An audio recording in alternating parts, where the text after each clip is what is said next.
c'est que ça raconte l'histoire d'un type qui s'est retrouvé à faire de la chanson. Tant que j'ai fait cette découverte-là, j'ai fait la découverte que moi, j'avais l'impression que j'y arriverais jamais. Et que moi, ce qui m'intéressait au moins, si je faisais de la chanson, c'était de me dire, au moins, je vais raconter que je trompe des gens, que je les quitte, que je suis pas gentil avec eux quand je le fais. Eh bien écoutez, Alex Baupin, bonjour. Bonjour. Merci d'avoir répondu présent à l'invitation. Alors, la cinéphilie est très présente dans vos œuvres et même dans votre culture. Est-ce que vous pouvez me parler un peu du festival Les Aiguillantes et en quoi ça vous touche de venir à un festival ? Celui-là, il est un peu particulier pour moi parce que j'y viens pour des raisons un tout petit peu privées au départ. Il se trouve qu'un des organisateurs qui s'appelle Maxime Delaunay, qui est aussi producteur de cinéma, est mon agent depuis un peu plus d'une dizaine d'années. Donc les premières fois où je suis venu ici, c'est parce qu'il m'avait expliqué qu'il essayait, dans cette ville dans laquelle il est né, je crois, on a tous des problèmes, d'organiser, non mais de ramener de ramener la culture et de réouvrir des cinémas et d'organiser des, voilà. Et moi tout ça forcément ça m'intéresse parce que moi non plus je suis pas parisien à la base comme lui. Et je me souviens que quand j'étais plus jeune, moi j'étais à Besançon, dans le Doubs, qui est une ville un peu plus grande, mais que, mine de rien, c'est pas forcément les endroits où les choses se passent. Voilà. Donc ce qui m'intéresse, moi, dans ce truc des Aiguillantes, dans ce festival-là, c'est de venir. Bon, à chaque fois, de toute façon, il me propose de venir. Je sais pas s'il gagne de l'argent, peut-être, comme c'est mon agent quand je viens. Mais de venir, mais pas pour systématiquement proposer un concert de moi ou des choses autour de ce que moi je fais comme disque, etc. Donc, je crois que c'est la 3e fois que je viens. Et à chaque fois que je suis venu, c'était pour un projet un peu particulier ou un peu un side project, comme on dit, c'est-à-dire un projet qui est un peu à côté, comme ça. Je suis venu une fois, la première fois, avec un livre qui s'appelait Les gens dans l'enveloppe et qui était un livre-disque dont moi j'avais fait les chansons. On avait proposé une lecture de ce livre-disque sur scène avec l'auteur du livre, Isabelle Monin, Françoise Fabian et Clotilde M. La 2e fois, j'étais venu parce que Françoise Fabian avait fait un album dont j'avais été un peu le maître d'œuvre. Et on avait fait un spectacle, un concert avec elle, qui impliquait en plus l'harmonie municipale de 40 ans. Donc il y avait pour 2 chansons. Donc moi, c'est vraiment le genre de truc un peu improvisé en même temps, qui implique les gens qui m'intéressaient. Et puis là, cette fois-ci, je viens parce que on a fait un documentaire sur moi. C'est pas moi qui ai fait un documentaire sur moi, je suis pas encore complètement zinzin. Mais un 52 minutes qu'a réalisé ma violoncelliste, Valentine Duteil, avec une co-réalisatrice qui s'appelle Karine Morales. Et il se trouve que c'est Maxime Delaunay, qui est aussi producteur de cinéma, décidément, qui l'a produit. Et il avait envie de le projeter dans le cadre de son festival et qu'on vienne un petit peu en parler, ce qu'on a fait tout à l'heure au cinéma. Je n'aime que toi. Est-ce que de regarder ce documentaire, une fois qu'il est fini, une fois que le montage définitif est fait, est-ce que vous avez un recul sur votre carrière et plus en général sur votre vie même ? Non, c'est bien sûr, alors, quand on est chanteur, on est de toute façon quelqu'un de très narcissique parce qu'il faut quand même avoir un nombrilisme un peu supérieur à la moyenne de la population pour imaginer qu'on va écrire des chansons. Moi, en plus, elles sont beaucoup autobiographiques, mes chansons sur soi et que ça va intéresser des gens et qu'on va nous applaudir et nous payer pour ça. Mais malgré ça, j'ai quand même un truc, c'est que ça reste compliqué pour moi, parce que je suis chanteur et pas acteur, ou voilà, de me voir pendant 52 minutes constamment à l'écran raconter ma vie. Ce qui fait que quand je regarde le film, je suis capable de dire s'il est presque techniquement, ou en termes de facture, ou en termes de comment il raconte l'histoire, bien foutu. Mais savoir si ça a de l'intérêt, c'est très difficile pour moi. Vous comprenez ce que je veux dire ? C'est-à-dire que je le regarde, je me dis, qui ça va intéresser ce truc-là ? Après, si je prends un peu de recul, ce que ça raconte, qui peut sembler un peu comme ça, une histoire merveilleuse, voilà, c'est que ça raconte l'histoire d'un type qui s'est retrouvé à faire de la chanson avec des amis qui voulaient être écrivains ou être cinéaste ou faire ce genre de choses et qui n'étaient pas forcément, honnêtement, même si aujourd'hui, comme on est tous à Paris, on considère qu'on est des espèces de bobos parisiens très installés et tout, mais qui au départ n'étaient pas forcément des gens qui devraient être là en fait. Christophe Honoré, puisque je parle de lui, avec qui j'ai fait des films, il vient vraiment du fin fond de la Bretagne, il connaissait personne dans ce milieu. Isabelle Monin, avec qui j'ai fait des disques, venait de Besançon comme moi, et voilà. Et on était tous des gens comme ça un peu, qui connaissions personne, et dont c'était pas forcément la destinée de faire ce truc-là. Voilà, et rien que le fait que ça raconte ça, il y a un côté un peu conte de fées comme ça, un peu conte de Noël, c'est bien, c'est la période. Non, mais rien que le fait que ça raconte ça, je trouve ça... Je sais pas si c'est intéressant ou motivant, mais moi, je me souviens de mon désespoir à moi, assez tôt, quand, à 8 ans, je me suis rendu compte que ce que je préférais au monde, c'était les chansons et les chanteurs. Et que, en même temps que j'ai fait cette découverte-là, j'ai fait la découverte que moi, j'avais l'impression que j'y arriverais jamais. Parce que je venais pas d'un endroit où c'était un truc permis, admissible. Sachant qu'à l'époque, en plus, il n'y avait pas moyen de faire de la musique tout seul chez soi, tout ça coûtait beaucoup d'argent et tout ça, enfin voilà. Et donc, je trouve que, dans l'idée de raconter cette histoire, il y a l'idée de dire que peut-être, encore, dans ce pays, il y a des possibilités pour des gens qui sont pas appelés à faire des choses, de finir par les faire. Et je trouve ça réjouissant, personnellement. En tout cas, moi, je m'en réjouis parce que ça m'est arrivé. Donc déjà, je suis très heureux pour ma gueule de ce truc-là. Non, mais c'est très beau. Et c'est vrai qu'on le retrouve dans votre documentaire. Ce côté, en fait, même si on n'a pas vu, par exemple, le film Les Chansons d'amour, même si on n'a pas écouté votre album, que je conseille, évidemment. Merci, c'est gentil. Très touchant. On peut quand même regarder ce documentaire parce que c'est vraiment, comme vous le disiez, l'espoir chez un jeune qui vient pas de Paris, qui vient pas d'un endroit où il a les moyens de faire de la musique ou du cinéma. Ouais, parce que ça raconte un parcours, en fait. Ce qui est intéressant, c'est pas tellement moi. En fait, je le dis parce que... Oui, mais c'est prendre... Ce qui est intéressant, c'est de dire, tiens, on va vous raconter. Parce que souvent, on le raconte pas tellement, ça, en fait. Les gens sont chanteurs, on a l'impression qu'ils sont nés de chanteurs de toute éternité, qu'ils ont toujours été chez Michel Drucker ou à la télévision. Et le parcours vraiment concret, à part des gens qui nourrissent leur propre légende en disant « j'ai chanté dans les bars et j'en ai bouffé de la vache enragée », tout ça. Mais raconter concrètement des étapes, des moments par lesquels on passe et tout ça, machin... Moi, je me rappelle, quand j'ai vraiment commencé sérieusement, et ça a été assez tard, vers 25 ans, à me dire, bon, je vais quand même essayer ce truc de chanteur, parce que, putain, vraiment, j'aime bien ça. J'étais assez avide de ça, de biographies de gens et tout ça, machin. Et dans toutes les biographies que je lisais, il y avait toujours un moment où c'était un oncle qui était dans une maison de disques, j'en sais rien, ou un truc... Ou alors, tout d'un coup, on avait l'impression que ça passait de la gloire, du caniveau, je veux dire, à la gloire, mais de façon presque magique, quoi. Il y a un truc comme ça. Et moi, ce que j'aime bien dans ce qu'a proposé Valentine, parce que je crois que ce qu'elle voulait faire, c'est de raconter ça. Elle a pu le raconter parce qu'elle me connaît bien, ça fait 13 ans qu'on travaille ensemble, enfin voilà. Mais de raconter aussi à quel point tout ça, au fond, et pour moi c'est important, c'est une histoire d'amitié aussi. C'est-à-dire que on a tendance à considérer aujourd'hui, avec beaucoup de méfiance, les groupes d'artistes qui sont aussi amis. C'est-à-dire, on a tendance à considérer, mais c'est des gens qui sont entre eux, qui font des trucs entre eux et tout, et je sais pas pourquoi, alors qu'avant, ça donnait des courants comme la nouvelle vague au cinéma, le surréalisme, ce qu'on appelait la nouvelle chanson française dans les années 70. Aujourd'hui, le fait d'être amis et de vouloir ensemble faire des choses artistiques, c'est considéré, je sais pas si vous voyez ce que je veux dire, comme un truc un peu, bien sûr, ils sont tous entre eux à faire leur truc. Alors que moi, je trouve qu'il y a rien de plus formidable, en fait, de se dire, tiens, ensemble, alors que c'est pas ce qu'on devrait faire au départ, mais on a tellement envie de le faire, on va être ensemble et ensemble, on va y arriver. Je trouve que c'est une idée pas du tout... opportuniste ou carriériste, au contraire, je trouve que c'est la meilleure façon d'envisager l'art, en général. Mais c'est vrai que c'est de la fidélité, en fait, parce que travailler, c'est souvent vu comme un manque de compétences, en fait, de travailler avec ses amis, par défaut. C'est très dur. Alors que c'est moi, très je beau, trouve que c'est très dur. parce que vous le racontez dans votre documentaire, il y a une honnêteté terrible, que vous n'auriez pas avec quelqu'un qui ne vous connaît pas. Moi, dans toutes avec qui bien sûr. Vous n'étiez pas au début amis. Moi, mes vrais amis, ils ont quelque chose, c'est qu'ils sont très francs avec moi. Et c'est sans doute les plus durs sur ce que je fais. Quand les gens vous connaissent pas, à part sur Internet, avec les réseaux sociaux, où vous faites traiter de tous les noms, mais parce que les gens sont planqués, mais dès que vous croisez les gens, ils sont très polis, ils sont gentils. Au pire, ils vous font le pire compliment du monde, c'est sympa ce que vous faites. Alors vraiment, ça, c'est sympa vos chansons. Non, c'est pas sympa. Soit c'est nul, soit c'est génial, mais c'est pas sympa, c'est pas possible. Et avec les amis, il y a ce truc quand même que moi, mes amis, en tout cas, ils me passent rien, et même, ils sont durs. Et pas forcément des amis qui sont devenus artistes, parce que heureusement, j'ai pas que ça dans mon entourage. Mais c'est les premiers à qui je fais écouter mes disques avant qu'ils sortent, mes propositions et tout, et des fois, je m'en prends beaucoup plus. Puis des fois, je trouve que c'est dur, d'ailleurs, par mes amis, parce que quand ce sont des vrais amis, il n'y a pas de diplomatie, en fait, heureusement. Ils sont là pour vous dire la vérité, je crois. Ils prennent quand même des précautions, hein, ils savent que je peux être fragile à certains endroits. Et du coup, quand on travaille avec eux, honnêtement, moi... ce que j'aime bien, c'est que je sais qu'ils vont rien me laisser passer. Et j'ai travaillé des fois, heureusement, avec des gens qui n'étaient pas mes amis, dans d'autres circonstances, et j'ai pu remarquer qu'il y avait des questions de diplomatie et tout qui freinaient vachement les projets, en fait, et qui donnaient des choses parfois un peu tièdes. On sent que les gens n'ont pas osé vous dire d'aller jusqu'au bout, et inversement. Et parfois, pas toujours, heureusement, mais parfois ça peut donner des choses plus tièdes, curieusement, que si on travaille avec des amis, je trouve. Ils connaissent votre potentiel aussi.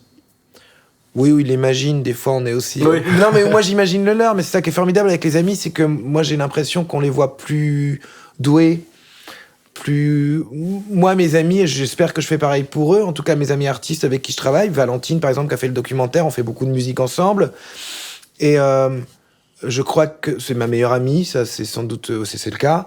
Mais je crois que l'un comme l'autre, on est capable de voir en l'autre beaucoup plus de potentiel que l'autre n'imagine lui-même. C'est très compliqué cette phrase que je viens de faire.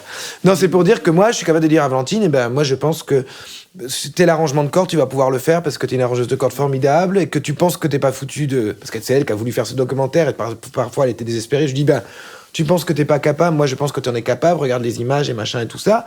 Elle a fait cette année sa première musique de film seule comme compositrice. Je n'en ai pas peu parlé avec elle, mais je lui ai dit que je pensais qu'elle en était capable, alors que voilà.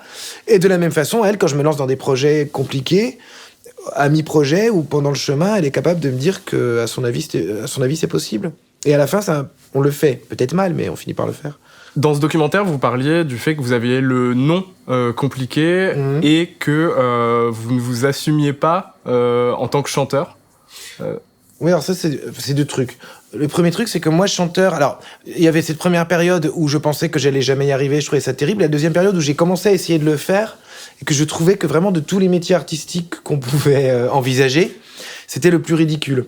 Mais, c'est-à-dire que, enfin, paradoxalement, c'est le plus ridicule quand on n'y arrive pas, parce qu'on en croise à Paris, en province, tout le temps, partout, des gens qui disent « Ah, j'écris des chansons, je vais te faire écouter ma cassette, ma démo et tout ça, machin. » Et je trouvais qu'il y avait là-dedans quelque chose d'un peu pathétique. Mais ça, c'est de ma faute, c'est sans doute de l'orgueil, de l'inhibition, un truc comme ça qui fait que, voilà, au début, en tout cas, tant qu'on est chanteur et qu'on n'est pas légitimé, ce qui est complètement débile, mais par le fait d'être dans une maison de disques, de faire des concerts, des tournées, d'avoir un tourneur qui s'occupe de soi et tout, je trouvais qu'il y avait quelque chose d'un peu vieux baladin, quoi, troubadour, je sais pas, il y a un truc là-dedans que je trouvais vraiment... Je le disais pas aux gens, quoi. Moi, quand les gens me demandaient ce que je voulais faire dans la vie, je disais, je fais des études, machin, tout ça. Mais même si j'étais en train d'essayer de le faire, j'en parlais pas, ce truc-là. Je trouvais ça un peu grotesque. Et après, à partir du moment où je le suis vraiment devenu, en ayant signé un disque dans une maison de disques, l'aspect grotesque du métier que j'ai trouvé, c'est que c'est un métier quand même hyper étrange, quoi. Enfin, en fait, ce que j'aime pas, je vais dire un truc terrible, il faudra vraiment pas ça restera entre nous, même si c'est filmé, c'est que je trouve que ça rend les gens assez pathétiques d'être chanteur. J'ai très peu d'amis chanteurs ou chanteuses, de vrais amis, j'ai des connaissances, des gens que j'aime bien, que je croise et tout ça, machin, mais globalement, je suis souvent déçu par les gens qui font ce métier-là, parce que je trouve que ça nécessite peut-être encore plus que cinéaste, ou paradoxalement acteur, parce que c'est des endroits où on travaille en troupe avec des gens et tout, mais chanteur, pas dans un groupe, quoi, chanteur tout seul, je trouve que ça rend les gens ultra narcissiques, ultra, voilà, et je suis narcissique puisque je le fais, mais que c'est ridicule. Enfin, je trouve que cette démarche est profondément ridicule, en fait. C'est pas comme être écrivain, c'est pas, vraiment, c'est encore autre chose.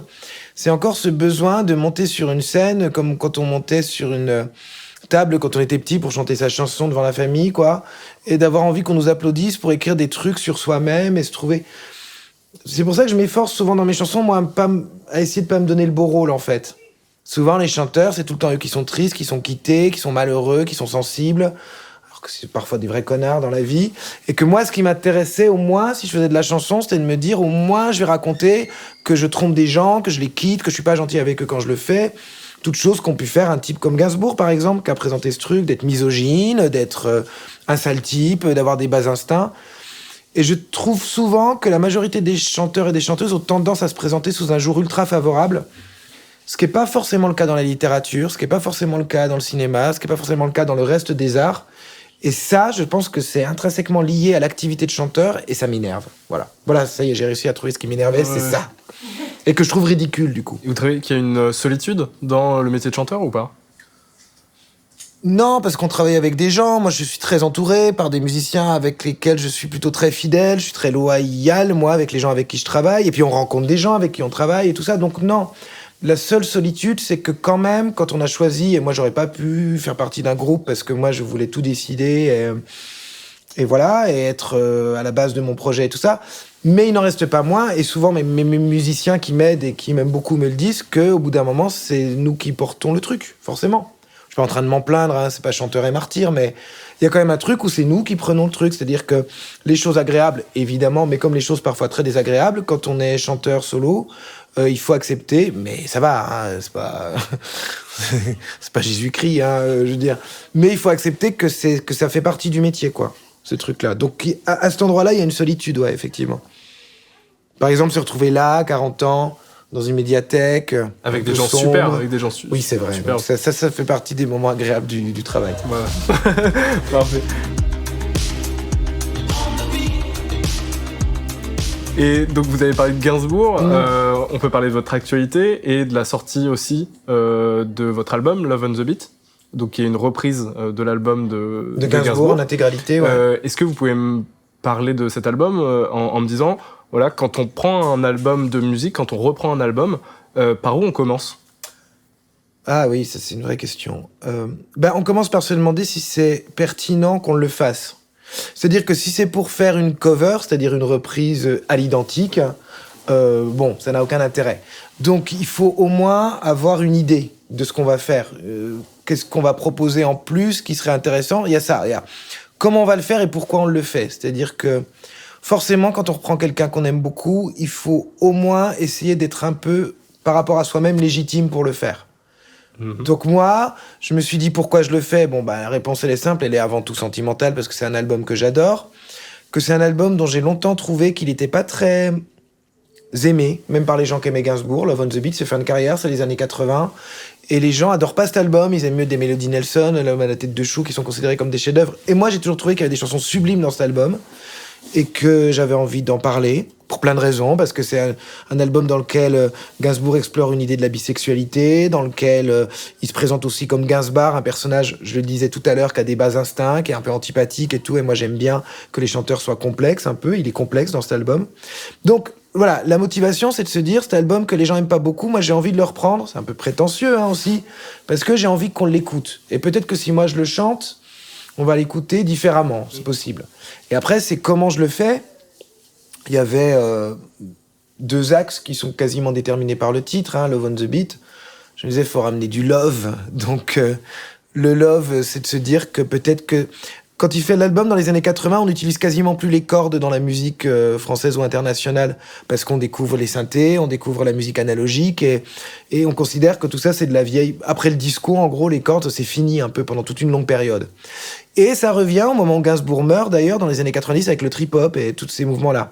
Donc le premier truc, c'est que je me dis, tiens, ce serait marrant de ramener des cordes dans ce truc-là, parce qu'en plus, il y a des harmonies sublimes qui pourront peut-être être mises en valeur par le fait, parce que dès qu'on met des cordes, les choses prennent une importance, tout d'un coup, c'est très solennel, et voilà, et on entend les harmonies, les choses et tout ça. Alors ça, c'est le love, et d'un autre côté, je me disais, il va falloir s'occuper du beat, donc du rythme. Il se trouve qu'à l'époque, Gainsbourg, en 84, il va à New York pour chercher des beatmakers, parce que c'est là-bas que ça se passe. C'est Prince à l'époque, c'est Nile Rodgers, c'est ces gens-là, voilà. Sauf qu'entre-temps, il s'est passé un truc en France, c'est qu'il y a des gens qui sont apparus, qui ont créé quelque chose qui s'appelle la French Touch, et qu'aujourd'hui, parfois, c'est plutôt les anglo-saxons qui viennent chercher nos beatmakers à nous pour leur faire des trucs. Donc ça, c'est intéressant. Donc, je suis allé chercher des gens français, un peu plus jeunes que moi, d'aujourd'hui, qui ont ce truc-là, de savoir faire ça. Et ça a donné le beat. Donc musicalement, moi j'avais mon idée de comment on reprend ça, des rythmes d'aujourd'hui plutôt que de ceux de 84, et des cordes qui vont permettre d'entendre des harmonies. Puis après, la dernière question la plus difficile, c'est de se dire comment moi, comme interprète, et ça, c'est pas rien, c'est ça qui a pris le plus de temps en fait. Parce que pour tout le reste, il y a d'autres gens qui travaillaient, pour ça c'était moi. Et c'est là que je me suis rendu compte que j'étais plus lent que mes collaborateurs. Comment moi, comme interprète, je reprends ces chansons. Parce que je vais pas imiter Gainsbourg, c'est ridicule, je suis pas lui. Je peux pas non plus totalement être le chanteur que je suis quand je chante mes chansons à moi, parce que c'est pas les mêmes mots, c'est pas la même poésie, c'est pas... Voilà. Et donc, et je crois que ce qui a pris le plus de temps, c'est ça. Peut-être ce qui est le moins réussi, c'est ça aussi, d'ailleurs, et c'est en tout cas ce qu'on peut me reprocher, de pas avoir forcément les épaules pour reprendre un type comme Gainsbourg, mais je peux l'entendre. Et moi, j'ai résolu ça en me disant, après être passé par plein d'étapes, dont certaines assez grotesques, non, mais des étapes où c'était quasiment presque scandé, un peu rappé, quoi. Moi qui rappe, c'est vraiment... On dirait les inconnus qui font un rap, quoi. Enfin, je sais pas comment dire, vous connaissez pas les inconnus, vous êtes trop jeunes. Oh. Oui, vous avez YouTube maintenant, évidemment. Non, mais vous voyez ce que je veux dire, quoi. Il y a un truc vraiment ridicule. Et finalement, j'ai résolu le problème. Enfin, moi, en tout cas, ça me satisfait en me disant, il faut que t'en fasses le moins possible. Il faut dire ces poésies comme si c'était de la poésie. C'est-à-dire pas essayer d'être plus fort que le texte, avoir une voix presque un peu blanche ou monocorde, ou en tout cas très susurré comme ça, mais sans en rajouter dans l'interprétation. Neutre, Ouais. Mais dans l'idée que il y a des choses très fortes dans l'album, soit qu'elles soient sexuelles, soit provocantes, soit sentimentales aussi, parce qu'il y a des choses sentimentales dans l'album. Mais moi, j'ai cette idée que certains acteurs... je pensais, c'est vraiment très prétentieux, mais je pensais à une fille comme Isabelle Huppert. Quand elle fait certains rôles de femme atroce, dans des films de Chabrol et tout, elle le fait avec une espèce de froideur. Et quand on dit des horreurs hyper froidement, je trouve que c'est encore plus effrayant, quelqu'un qui est comme ça en face de vous, que quelqu'un qui se met à hurler, à vous choper, parce que là, on sent que c'est sanguin et que voilà. Et je me disais, tiens, pour faire passer cette poésie-là, peut-être que le mieux, c'est d'y aller hyper calme, et que du coup, on va encore plus entendre le truc. Bon, après, on peut considérer que du coup, c'est un peu désincarné, et je peux l'entendre. Mais en tout cas, moi, c'est comme ça que j'ai trouvé la voix, quoi. Après, c'est le but d'une adaptation, hein. C'est aussi une adaptation, donc on oui, ne demande pas une copie, et du coup, c'est votre interprétation. Et du coup, on a le droit d'être d'accord, de pas être voilà, d'accord. Exactement, c'est ça. Plus ou moins on va m'aimer, je l'ai bien constaté par les gens qui réagissent sur les réseaux sociaux, plus on considérait vraiment, définitivement, ce type est un connard. Après nous avoir imposé ses chansons de merde, il détruit les sublimes chansons de quelqu'un d'autre. Mais ça, on a tout le temps, c'est pas grave, c'est rigolo. Moi, je suis toujours abasourdi que des gens prennent le temps d'aller sur votre page pour vous insulter. Je trouve que c'est un truc qui relève de la psychiatrie, mais qui me fascine en même temps. C'est facile. Je trouve ça fascinant. Ouais, mais c'est assez fascinant, c'est assez rigolo à observer. C'est vrai. À côté de cet album, vous avez créé d'ailleurs un podcast. Ouais. Qui est disponible sur toutes les plateformes. Ouais. Et où vous parlez justement, où vous essayez de faire un docu-radio un peu sur l'histoire de cet album. Ça, c'était rigolo et à faire. C'était intéressant à écouter. Et, merci, ça me fait plaisir. Et je trouve qu'il y a une certaine fluidité dans Love on the Beat, votre version de Love on the Beat. Ah, c'est gentil. Comparée à celle de Gainsbourg. Ah, le truc de ce podcast, après, c'était vraiment de raconter à la fois avec des gens qu'il avait connus, son agent, des gens qui ont travaillé avec lui et tout, comment lui il a fait cet album-là, puis après comment moi je l'avais fait, avec mes collaborateurs et tout ça. Et puis il y avait l'idée qui s'est pas beaucoup posée en fait, parce que les gens... Moi, ce qui m'aurait intéressé en sortant cet album aussi, et dans le podcast, j'ai tenu à ce qu'il y ait par exemple des filles qui sont des auteurs féministes, qui viennent nous dire est-ce qu'on a le droit de chanter ces chansons-là aujourd'hui ? Okay. Ou sans parler de la question du droit, qu'est-ce qu'elle raconte aujourd'hui ? Est-ce qu'en 2021, c'est encore admissible d'entendre certains textes et tout ? Et moi, ce débat-là, il m'intéressait, et je l'ai provoqué dans ce podcast en invitant ces auteurs féministes-là, parce que j'ai remarqué que même, je parlais des réseaux sociaux, dans les critiques qui sont adressées, c'est que des choses assez bêtes, mais que jamais ça provoque un débat qui pourrait être stimulant. Et que moi, j'ai vu une fille qui s'appelle Victoire Tuaillon, qui a un Instagram qui s'appelle Les couilles sur la table, qui est une fille très intéressante sur la pensée féministe et tout. J'étais pas d'accord avec elle sur plein de sujets, mais elle m'a bousculé, elle m'a fait réfléchir à la légitimité de reprendre ça aujourd'hui, à plein de choses et tout. Et moi, j'aurais aimé, tant pis, ça n'arrive pas, tant mieux, je m'en prends moins plein la gueule, mais j'aurais aimé que cette reprise, ça soit l'occasion aussi de discuter de ça, parce que c'est des questions qui artistiquement sont importantes, intéressantes. Et donc voilà, un tout petit peu dans le podcast, il y avait l'idée de raconter ça, quoi. Ça pose la question... sur une œuvre qui a 50 ans, comment on la voit aujourd'hui en fait ? 40, je suis quand même pas si vieux, mais non, pas plus. Oui, non, je parlais pas forcément de mais bien sûr, mais ça pose la question en général. Parce que et puis ça pose des questions intéressantes par rapport à un truc qu'on appelle aujourd'hui la cancel culture, par rapport à la fait de contextualiser les choses. Et encore une fois, des choses avec lesquelles on peut ne pas être d'accord. Mais le problème, c'est qu'aujourd'hui, même quand on n'est plus d'accord, on peut plus discuter, quoi. Et moi, ce qui m'intéresse, c'est pas qu'on soit pas d'accord et chacun dans son coin à pas être d'accord. C'est qu'on se regarde et que le sens de la nuance, aujourd'hui, c'est devenu un truc très compliqué. Et la complexité, j'ai l'impression que c'est devenu quelque chose de très difficile, en fait, à appréhender. Et t'as raison sur le fait de savoir si on peut lire Le Marquis de Sade d'aujourd'hui, par exemple, si certains films, si un type comme Bret Easton Ellis qui a écrit American Psycho, ce serait possible aujourd'hui, et déjà à l'époque, c'était un scandale, c'est intéressant. Moi, mon avis, il est simple. Je considère qu'on ne peut rien interdire. Que, par contre, il ne faut pas que les artistes se plaignent quand ils s'en prennent plein la gueule, quand ils font des choses provocantes. Voilà, il faut l'accepter. Qu'on ne peut rien interdire à partir du moment où on n'est pas dans la promotion de... il y a quand même des lois, de l'antisémitisme, de l'homophobie, du racisme. Voilà, mais que l'art, c'est pas là pour dire la morale ou le bien et le mal, quoi. C'est là pour dire des choses dérangeantes, pas forcément faciles à entendre, à écouter, et que c'est intéressant. C'était bien, la conclusion de ma phrase était bien. Et que c'est intéressant. C'est sympa.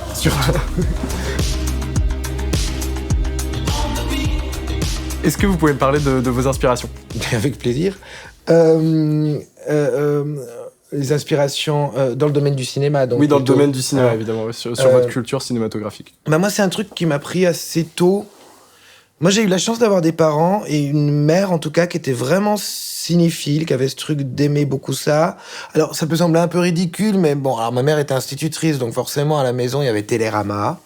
Et quand il y a Télérama, mais il y avait l'idée que même la télévision, et à l'époque, il y avait que 3, puis 5, puis 6 chaînes, que tous les soirs, il fallait regarder le film qui était le plus intelligent, intéressant. Alors, au bout d'un moment, c'est un peu fatigant, on a envie de regarder des conneries quand on est enfant, mais quand même, ça fait une espèce d'éducation du goût, qui en plus après, avec l'apparition des magnétoscopes, qui fait qu'on peut enregistrer le cinéma de minuit et des trucs et tout, fait, jusqu'à 16 ans, il passait encore des films extrêmement classiques sur ces chaînes-là et tout ça, machin, et tout n'était pas mis par bouquet ou par... vous voyez ce que je veux dire, quoi.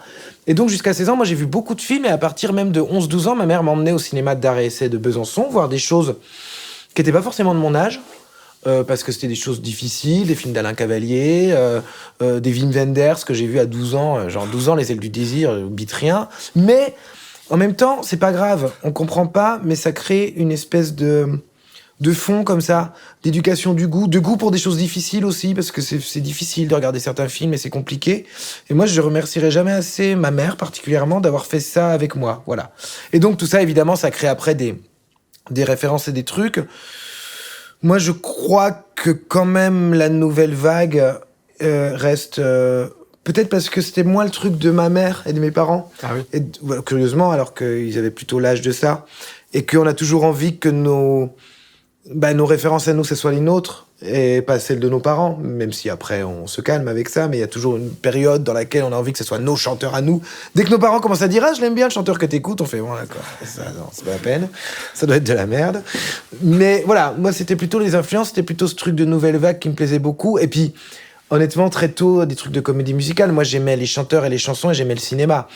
Donc, la première fois que j'ai vu un film de Jacques Demy ou Chantons sous la pluie, qui passait à peu près tous les Noëls et qui passe encore tous les Noëls d'ailleurs sur une chaîne quelconque. Voilà, c'est vraiment, il y a 2 films de Noël, c'est Chantons sous la pluie, Autant n'emporte le vent. Et La vie est belle aussi. Voilà. Et La vie est belle, bien sûr. Le Cap.